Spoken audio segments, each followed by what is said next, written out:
Bamidbar, Shavuot.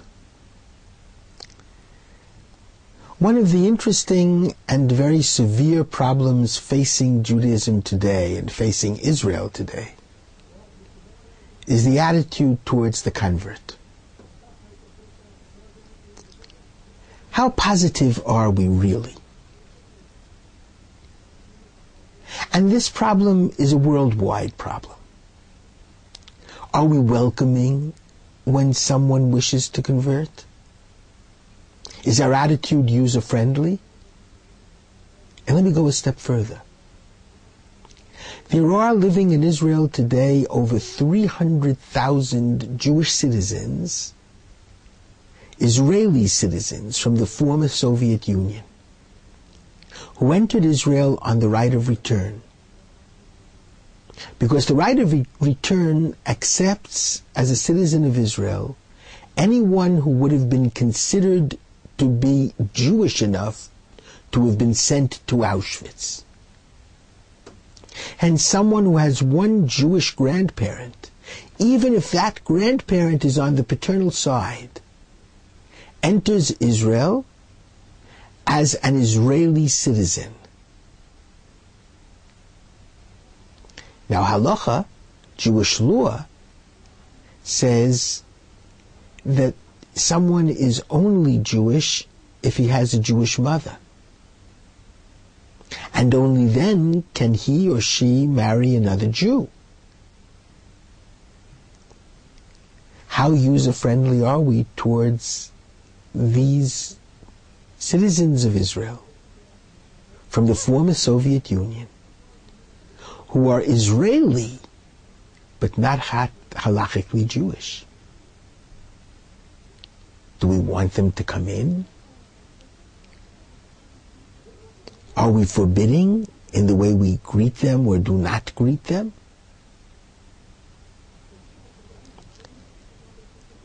The book of Ruth teaches us about the very first famous convert, the grandmother of King David, the progenitor of the Messiah. And a clear reading of the scroll of Ruth will teach us worlds about how we are supposed to treat the would-be convert. First of all, a fascinating dialogue within the scroll of Ruth.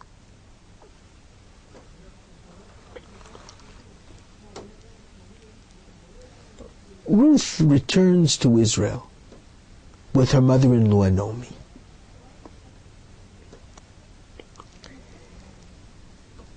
She's penniless and landless. But in biblical law, the large tracts of land all had to leave aside a portion for the poor. And the gleanings of the harvest, if anything from the harvest was left behind in the granary or fell from the arms of the farmer or from the tractor,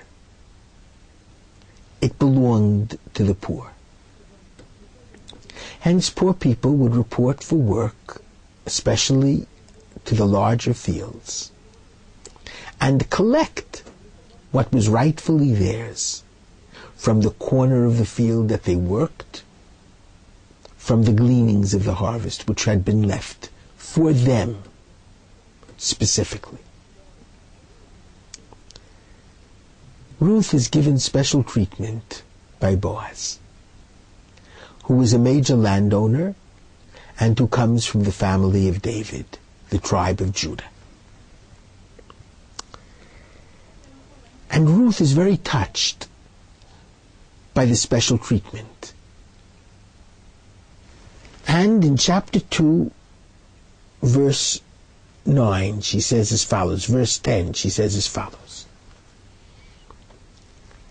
Vatipol al paneha, Ruth falls on her face. And she says to Boaz, "Why have I found grace in your eyes, so that you've come to know me and recognize me?" Anochi nochriya. I'm a stranger. Everyone else in Israel looks at me as a stranger. They don't call me the convert. They call me the Moabite.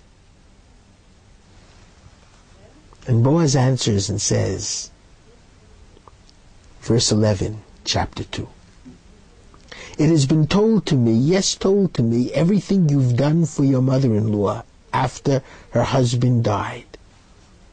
You left your father and your mother and the land of your birth, and you went to a nation that you did not know yesterday and the day before. This verse has an amazing ring to it. Remember what the Torah said about the very first Hebrew, who was the very first proselyte. God says to Abraham, Lech lecha me'artzecha moladetecha mibeit avicha, get you forth from your land, your birthplace, the house of your father, to the land which I will show you. Abraham left his parents and his homeland. Abraham went to an unknown place. Ruth is an Abrahamic personality. Boaz says, you're not a stranger. You're a very beloved member of our tribe now that you have converted. You are just like Abraham. You are a Jew by choice, and a Jewess by choice stands higher than a Jew by birth. Now, how did Ruth become Jewish? What was the process of her conversion? Where you will go, I will go, she says to Naomi. Your God will be my God, and your nation will be my nation.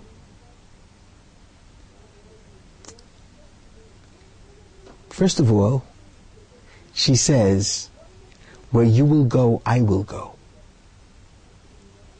If this is the formula for conversion, I would submit that in the time of the first Commonwealth, anyone who wanted to be Jewish had to go to the land of Israel. Living in the land of Israel is a very important aspect of becoming Jewish. And even if it is not so decided now, it certainly should be a very important factor if there is someone who is living in the land of Israel. Therefore, of course, we must be user-friendly to the Russian citizens of Israel, Israeli citizens who come from the former Soviet Union but are now living in Israel. That is already two important checks into their becoming Jewish.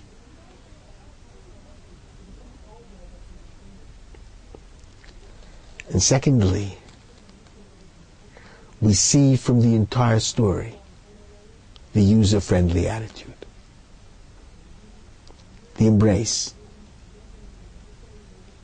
Boaz sees her as an Abrahamic person, not as an interloper, and certainly not as a stranger. It seems to me that if we take the scroll of Ruth seriously, if we take the fact that on the holiday when we were given the Torah, we read about a Jew who becomes Jewish by choice, we must show great love to anyone who enters Israel, and even who doesn't enter Israel, but who wants to join together with our people and our laws, and to accept them with love.